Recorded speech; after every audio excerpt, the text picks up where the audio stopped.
এমন পরিস্থিতিতে প্রবাসীদের বিনিয়োগের নিরাপত্তা নিশ্চিত করা নিয়ে উঠেছে প্রশ্ন। আইন বিশেষজ্ঞ ব্যারিস্টার সোহেল বলেন, প্রবাসীরা দেশে বিনিয়োগ করতে গিয়ে যাতে কোনো প্রতারক চক্রের ফাঁদে না পড়ে সে বিষয়েও রাষ্ট্রের দায়িত্ব রয়েছে।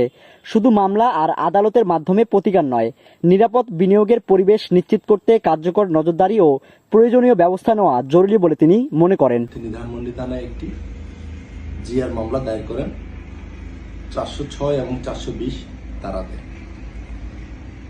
মামলা দায়ের করার পরে আদালতে আত্মসমর্পণ করেন।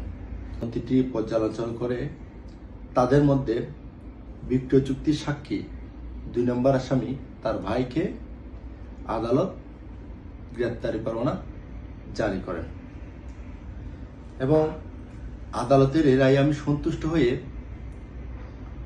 দেশের সরকারের প্রতি একটা আবেদন রাখতে চাই যে আদালতের পাশাপাশি রাষ্ট্রের একটা নৈতিক দায়িত্ব রয়েছে, প্রবাসীরা যাতে দেশে সুন্দরভাবে কোনো প্রতারক চক্রের হাতে না পড়ে দেশে বিনিয়োগ করতে পারেন, এ বিষয়ে তারাও যথেষ্ট পরিমাণ সাহায্য করবেন বলে আমি।